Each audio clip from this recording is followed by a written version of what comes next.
Thank you for putting in the questions I asked you to into Games Workshop's Q&A. Many of them were read out word for word, which is great.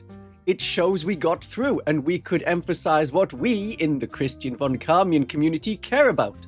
The legends, the narrative, and you know, the sisters, the Gene Stealer cult, the Deathwatch, and Imperial Agents factions.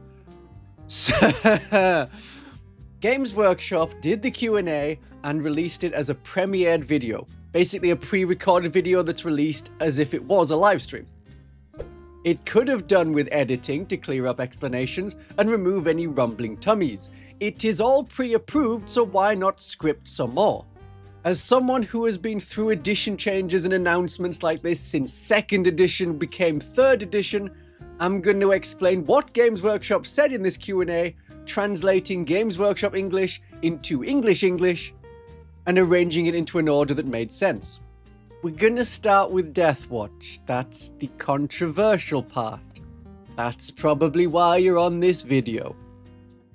The TLDR on how factions will be in 11th edition is that the way they are right now is the way they will be in 11th edition, at least at the start. Demons and Deathwatch on their index, Imperial Agents not getting supported very much. 11th edition changes the core rules, it doesn't go through every codex and unit and update them. The 10th edition codex that you have, the book that you definitely own, is how it will work, with any rules revisions as we've got. That's how it will be in 11th edition. Faction changes will come when the codex comes out in 11th edition. Want to know if sisters still get Miracle Dice as an army rule? They do. Will they have that all through 11th edition? I don't know. That may change in their 11th edition codex, when that comes out. The Space Marine and Orc codices are expected in September. That will set the trend. So if you've been playing through 10th edition, do you remember when there was this massive rules update and pivoting was added and how captains and canonesses got free stratagems and how they operated? The core rules changed and some wording of unit abilities were updated to be compatible with the changes. It was not a run through and big update of all the units in every faction. 11th edition's changes will be mild. I'm not going to cover any lore questions. This is much more of a gameplay channel than a lore channel. So with Deathwatch, assume the index continues as with now. This is the full question and answer they gave. I understand it's up to interpretation. Question. Is Deathwatch still an army in the new edition? I got worried when they didn't feature alongside Space Marines in the faction focus. Answer. Yes, so we got quite a lot of this question in. Lots of you playing Deathwatch want to make sure your army still works in the new edition. It absolutely does. Deathwatch continue to work kind of as they do today. So you can either add them into Imperial armies through Imperial Agents, through the ally system, or you can take a Space Marine army and say, this is a Deathwatch Space Marine army. You don't get any new detachments necessarily in the new edition as it launches, but you can access all the various different Space Marine detachments that other Space Marine chapters can as well. So you still got a few options in terms of how your detachments might work. Sure, that makes sense. My understanding is they're saying the Imperial Agent units in the Imperial Agents Codex are used in an Imperial Agent army, or you ally them into Imperial Guard and Grey Knights as you have been. Or you can use our Adeptus Astartes unit and play a Space Marine army. No confirmation that Black Spear Task Force will continue. I assume it will since it's already there, and the existing Demons detachments in their faction pack are continuing. So I believe Black Spear Task Force will still get used and get a detachment value, likely 2 detachment points since it affects lots of units. The Deathwatch units, but not the whole, as the Gladius Task Force does. I have a video on which 1-point detachment shown off would pair well with it. And since we can use Space Marine detachments, my Bastion Task Force is also a valid choice. I think Demons got new detachments and Deathwatch didn't, because Deathwatch can use Codex Space Marine detachments instead of or with the Black Spear Task Force. Anything new for them is also new for us. The line, Deathwatch continue to work kind of they do today, is what tells me that they're not dropping us and leaving us not as an army but as a few units in Imperial Agents to ally into a pretend Space Marine army. I know you can read their unclear response like that, and that is what is happening in the comment section of their video. People assuming that you play some Imperial Agent units, or you play generic Space Marines and imagine that they're Deathwatch. but I very much doubt they would want that fight restarted and overshadowing the start of the new edition. Let sleeping dogs lie. They also said no squatting armies, and if they understand that word as they should for their age, this would be squatting the Deathwatch. All rules removed, essentially.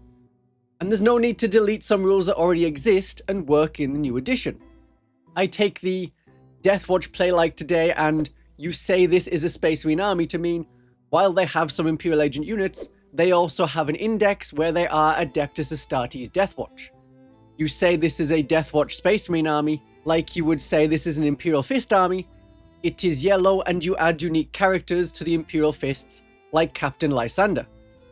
If you've understood it to mean, no, Deathwatch index deleted, you cannot play it as a Space Marine army, you cannot put a Space Marine chaplain with your Deathwatch kill team, you cannot put your Deathwatch kill teams in Land Raiders because the keywords won't match, my comment section is not the place to go. You can still comment in my comment section. If you agree with my interpretation, you can also comment in the comment section. That's allowed, but the place to go is every Games Workshop, YouTube video, Facebook post, Twitter thread, thing, all of the social medias. As we did last time, whenever anything comes out, no, but what about Deathwatch? Why have you killed Deathwatch? What have you done with Deathwatch? This was not necessary to do to Deathwatch. And if you keep doing that, then we get to how many times do we have to teach you this lesson, old man? Keep the Deathwatch around. Deathwatch having their own codex and playing as their own army has been done longer than Leagues of Votann have existed. It's been 9 years with supported Deathwatch, even if in 10th edition it was only supported by an index. There's nothing to say that any of our kill team units in the faction pack will disappear and no longer be allowed or getting the Legends tag. The most obvious is the Deathwatch veterans. They're not sold anymore and their name in Imperial Agents is the Deathwatch kill team, and the quotations Deathwatch kill team sold is the Aquila/Decimus kill team. When that happens is anyone's guess. That could be on 11th edition launch, with an update to the Deathwatch faction pack to keep it in the faction pack but have it appear lower down in the PDF, with the Legends tag. But what about the Imperial Agents version? That's in the codex. They tend not to remove units that have printed rules in books right now. So I think the veterans would not leave until the Imperial Agents codex is updated. If that isn't updated in 11th edition, then Deathwatch veterans may stay all the way to 12th edition. It's with the codex that big changes come for the faction, and any units that are moved to Legends get moved. So let's talk about Legends. They answered some of our questions about Legends. Legends continue as they have done right now. If a model was sold, it gets a datasheet. The Orc Zap gun from 2nd edition, it has a datasheet. What you may have noticed is that variations of units that you made from other kits, like Imperial Guard conscripts, like Adeptus Sororitas Celestians with guns, many named characters, they don't have rules. This wasn't something they commented on, that's just something you should observe. They did not answer our question about clarification on where Legends units can be used. I want to see it in rules, not just articles. That may be a wait and see. In an article released about the cities of Sigmar, the wording was much the same. Use them wherever you want, except at tournaments. Will Legends be included on the 40k app was one of our questions. And the answer is yes, but only when the related faction codex comes out. So for Space Marines, you won't see the attack bike on the app at the start of 11th edition, but when the codex comes out, then you will see the attack bike in any other units moved to Legends like a Devastator Squad or Centurion Devastator Squad, hypothetically. It's good to have them in the app, because seeing the units there as options will help dispel the myth that Legends cannot be played anywhere. One of our questions that sort of got commented on, will the 11th edition 40k app be free to use? What features will the free version have? And when they talked about the app, they said, well, we don't know about the cost. Some things are free, like core rules and combat patrol rules, as they were in 10th edition. Terrain. Games Workshop recently showed off that they will be selling pre-painted terrain. This was a leak that rolled into a leak when they showed off Orc Bikers. Much as their answers to our questions has led to further questions about the Deathwatch, which may get further answers. And that Q&A can have a further Q&A, and it never ends. Painted terrain is going to come, an unpainted version of that terrain is also going to be there. I expect one will cost more, and it will be a way that Games Workshop can gauge interest in pre-painted terrain. 2 sets, one painted, one unpainted, which one gets the most sales? There will be no pre-painted models. Time to change that title from Will Games Workshop make pre-painted models to Should Games Workshop do pre-painted models? That video explores the good and the bad of each side. Our question on terrain was that in an article, it was stated you can have whatever terrain features you want on the area terrain. Is that a rule in the mission deck or advice in an article? We got no answer. It would have probably confirmed what was written in the article, and then we wait for the rules, I guess. What I expect will happen is maybe the rules will say this is advised, but people will see the shapes on the map and the terrain released by Games Workshop and think I have to use those shapes in those places. Then they'll ask on social media and someone will say, yeah, they intend you to do that, and they will take it as, oh, okay, rather than reading the rules, because you don't read the rules, you ask questions on social media, yes, I see your comments, and any sense of, yeah, you can use the terrain pieces you like, be forgotten. Because that's not what they do at tournaments. And tournaments are where you can see things, and battle reports are where you can see things. And it will have to look right. Okay, rules update. Much as I said. Will there be an FAQ update at launch to change existing datasheets? Yes, there will. Most of the datasheets don't change into this edition. Most of the units are the same as they are in the Codex. There is the occasional unit where a rule might have fundamentally changed and their interaction with the game changes in some way because of the changes to the core rules. In those instances, there'll be a small change to some datasheets. Will there be an FAQ to update the factions? Yes. This is not a rebalance. This is not a change to factions to make them better, just make their abilities work. Think of leaders. Their ability works as long as they are leading a unit. This is going to be updated to say something like, if this leader started the game attached to a unit, models in this unit get sustained hits. So if you started with the character wandering alone, they wouldn't get it. But if they were with a bodyguard, and their bodyguard was killed, and they persist, they continue to get sustained hits, or whatever it is. So, core rules changes. Core rules information. The core rules will be free as they were in 10th edition. You can download them from the Warhammer 40k app. I assume in that case there will also be a PDF online, like with 10th edition, so they can update it easier when some rules turn out to be terrible, like it did at the start of 10th edition. So core rules. Battle Shock. You test Battle Shock when you are at half strength rather than below half strength. So Morven Val and 3 Paragon War suits will now take a Battle Shock test when there is Val and 1 suit left. There's no indication that any other rules relating to half strength will change. As I said, changes like that come in the Codex. If you expect Hallowed Martyrs to switch from saying below starting strength and below half strength into below starting strength and at or below half strength, not at the start of the edition, maybe in the Adeptus Sororitas 11th edition Codex. And as we already learned, you don't lose Battle Shock at the start of the turn, you retest at that point, and if you fail, you stay Battle Shocked. You could interpret this as Insane Bravery will go away, because you don't ever un-Battle Shock to be eligible to use the stratagem before taking the test from being below half strength, or in the new version, at or below half strength. Or if the stratagem remains, which we haven't seen yet, then you would use it on a unit that is not currently Battle Shocked, but is about to take a test in the command phase for being on low health.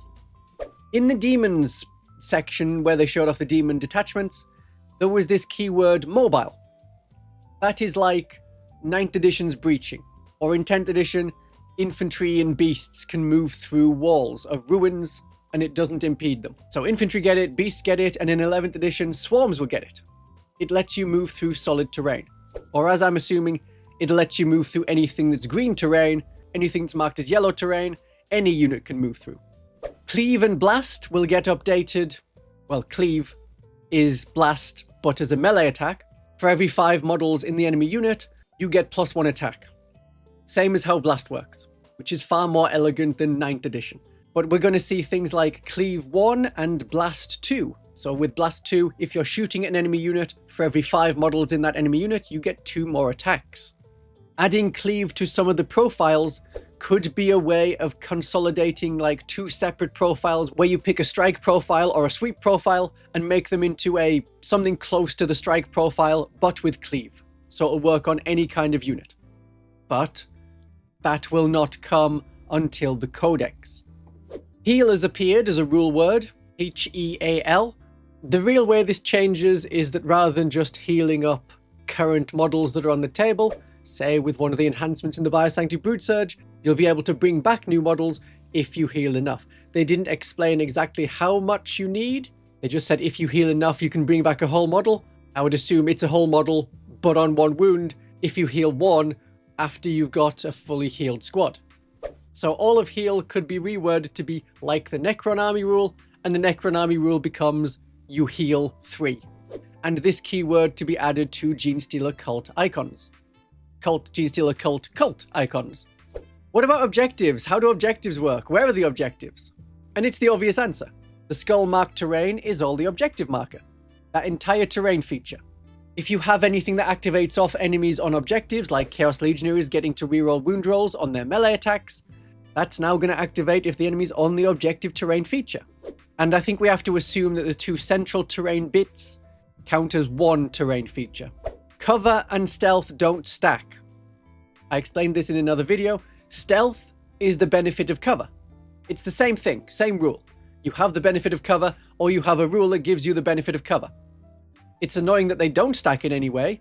A stealthy unit in cover is no better than any other infantry unit in cover. It will be -1 ballistic skill to enemies shooting at you. The difference is hidden. Hidden and the benefit of cover are not the same thing. If you are within area terrain and your infantry, your beasts, and you haven't fired a ranged weapon in this player turn or the previous player turn, and you're more than 15 inches away from the enemy, you are hidden and cannot be shot at. That doesn't apply to stealth units in the open. They can be shot at, but at -1 ballistic skill. Hazardous tests are going to change. They are a hazard roll, and the hazard roll was mentioned on the Mannheim Gap scenario in the campaign mission deck. Hazardous tests will fail on a 1 or a 2, and then you take 1 mortal wound rather than losing 3. Desperate escape tests is this same hazard roll. So rather than a tank getting destroyed if it falls back while battle shocked, it might lose a wound. Oh, and it's good news for plasma gun Space Marines. Fail a test and only lose 1 wound instead of the current 3. It's less good for Xenocreed Acolytes who will take mortal wounds on a 1 or a 2 now. Twice the lost wounds when using Frenzied Devotion. In the Q&A they once again mentioned disembarking into combat with no more details on how that works. Just that, charging, and surge moves are the 3 ways you can get into combat in 11th edition. I assume what it'll be is you take a hazardous test for every model, and then you're in engagement range, but you haven't charged so you don't get to fight first. There's a little bit more information on weapons, but it's the same answer I've given in the TLDR.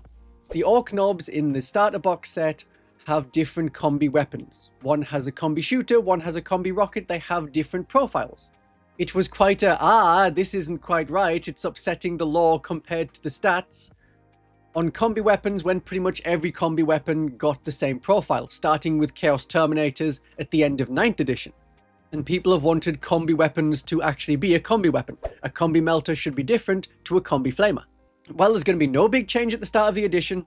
They're not going to go through all the armies and add new profiles. The Battle Sister Superior's combi weapon will remain with its current profile and won't get a melter version, a flamer version, and a plasma version. Same for the Stern Guard that have a variety of combi weapons. Once the codex for each faction comes out, there may be some changes. Perhaps the Stern Guard combi weapons remain as one profile to make it quicker to roll, but the Space Marine Lieutenant with combi weapon becomes Space Marine Lieutenant with combi flamer, and that has an auto-hit profile like a flamer. Flamer weapons may get a minor change. Torrent is still the same rule. You auto-hit when you fire a torrent weapon, which makes -1 ballistic skill, which means they hit enemies automatically even if they're under the effect of -1 ballistic skill from the benefit of cover. This makes the special ability Ignore Cover a pointless ability to have on flamers. So when your codex comes out, and only when your codex comes out, you may see some torrent weapons lose the pointless Ignore Cover and get something better. Maybe extra armor penetration, longer range than before, or higher strength. These sorts of things already exist across factions, like the Minister and Flamers for Battle Sisters have 1 higher strength than the Flamers of other factions. Speaking of Battle Sisters, Exorcist enjoyers listen up. Indirect fire. You can shoot units you can't see. That includes hidden units. that are in terrain and more than 15 inches away and haven't shot this player turn or last player turn. It does not include lone operatives. They get an exception. When you fire at something you cannot see, rather than a 1, 2, or 3 always missing, you hit on a 6. If one of your units can see the enemy, then the penalty is not as bad. I assume it will change to -1 to hit, or the enemy gets the benefit of cover, maybe both, something like that. We saw from the Adeptus Sororitas detachments that there are rules for Seraphim helping the Exorcist to shoot better. That's a must-take detachment for me. It's got my Flying Girls and my Exorcist. And if you direct fire at the enemy, no penalties. Aircraft we know a bit more about aircraft. We don't know if the option to hover is still there. Aircraft that act as aircraft work like this in 11th edition. Essentially, they do a series of attack runs throughout the game. They all have to start in reserves, and then they make an ingress move. That isn't a rapid ingress stratagem move, it's the new term for arriving from reserves. Then you attack in your turn, and at the end of the enemy turn, you leave the battlefield. This gives them a chance to destroy you. If they don't, the cycle repeats. There was no mention of moving during this strafing run. Whether going meow and flying across the battlefield is abstract, or if you get to move the plane after the ingress move, which would be unusual. And psychic attack. Psychic will mean something. As we've already been told, weapons that have the psychic tag ignore modifiers to hit and wound rolls, and modifiers to your weapon skill and ballistic skill. The most obvious is the benefit of cover, which is -1 ballistic skill. But also the Orc stratagem hard as nails, -1 to be wounded. So combat psychic attacks are valuable. Then one of our questions got through again. How long should a 2,000 point game take to play in the new edition? And they reckon the game length would be about the same as now. Setting up the board is a more time-consuming part. I've done it, and with the poor instructions on the card, which only gives a couple of points per corner, it takes about 10 minutes. Maybe longer. In the Q&A they said one way the game speeds up is because faster dice rolling, but we were already doing that. And it slows down hard whenever you've got to feel no pain. It'll be slightly faster for armor saves on models in cover. It's -1 ballistic skill to the unit attacking. We don't know if that only applies if every model in the enemy unit is within cover, or all in cover / out of line of sight, but it'll be an all or nothing to your shooting attacks. Cover in 10th edition only applied to models in cover, so you couldn't take all your saves at once if some models were in cover and others weren't. You would have to roll them pretty much one at a time. But rolling saves is still going to have to slow down for characters that have a different save, and any models that have an invulnerable save. Another one of our questions got answered, and with the exact wording of the question I gave, so I know it was one of you that submitted it. If we play a 1500 point game, do we use incursion or strike force rules? And then they tripped over their words. So you effectively count as playing strike force, so 1,000 points. Up to 1,999. Up until 1,999 points until you hit the 2,000 point mark, and then you tick over into the next size of game. They said the word strike force, but then described points levels, so you stay on one level until you level up into the new size. So what they meant to say was incursion. You play incursion until you get to 2,000 points, and then you're playing strike force. I really wish they would edit these if they do them again. Evidently from the Deathwatch question, they need to have much more editing. The candid stuff works if you're doing a live stream. Now listen about points. This is about the set maximum points allowed. It is not the points value your army comes out to.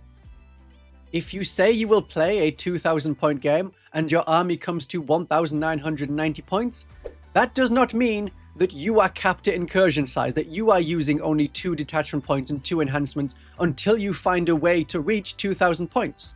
If the game was up to 2,000 points, it's a strike force game. If the game was up to 1,200 points, that would be incursion.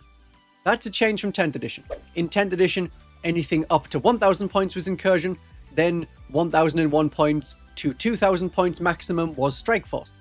Now maybe Games Workshop is thinking of combat patrol as under 1,000 points.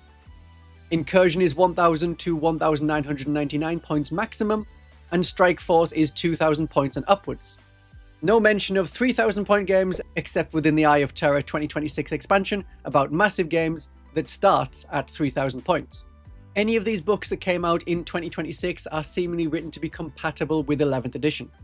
How many stratagems you have available to you depends on the detachments you pick. If you pick a 3 detachment point detachment, then you will get the 6 stratagems you currently see. If you pick a 2 detachment point detachment that has 6 stratagems, and a 1 detachment point detachment, they seem to have 3 stratagems connected to them each, so that would give you 9 stratagems. If you pick 3 1 detachment point detachments, then you would have 3 lots of 3 for 9 stratagems. So between 6 and 9 stratagems. Though we know that the Space Marine Librarius Conclave will have no stratagems available. And the amount of detachment points available is your maximum. If you don't use all your detachment points, there's no benefit to only spending 1 detachment point. Points values. That's an interesting one. How will points values change? We wanted to know if characters would cost different points depending on which unit they start leading the game.